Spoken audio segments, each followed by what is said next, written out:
can you just, for the listener who might be out there that isn't entirely sure what you mean by predictive analytics, just what's the rough definition? What's the framework we're operating within when you talk about predictive analytics and how that applies to enrollment management? Sure. Actually, predictive analytics is very broad. It's a component of artificial intelligence. And so basically what it means is you take historical data and you analyze it, and you figure out basically what variables or what data points have the most predictive strength when a certain action happens. So in the case of our admit, one of we put together models for each stage of the enrollment funnel. So for example, historically, if you had a student finish an application, well, they also, on their path to get to enrolled student, they would pay their matriculation fee, let's say, right? Sure. So that action we can actually run predictive on. So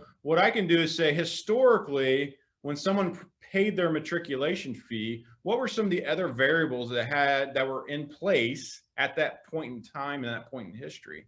So then when I run new data through and I get an accepted application from a student, I can actually look at those variables and say, the likelihood that, let's say Tommy, the likelihood of Tommy paying a matriculation fee and going to the next stage is like 89%, right? So then what that does is it allows a counselor to have actionable data in front of them, so that when they pick up the phone or they send a text message, they know exactly where the student is and what variables and what data points are actually driving their decision. So that gives the counselor a leg up on the whole, that academic sales process.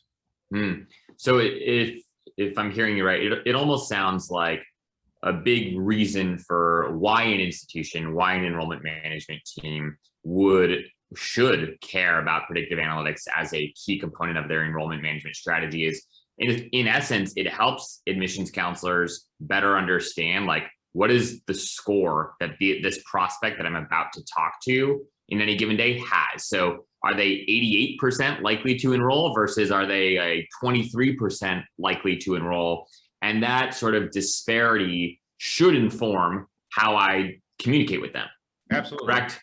Absolutely. And what it does is it actually transforms your admissions department.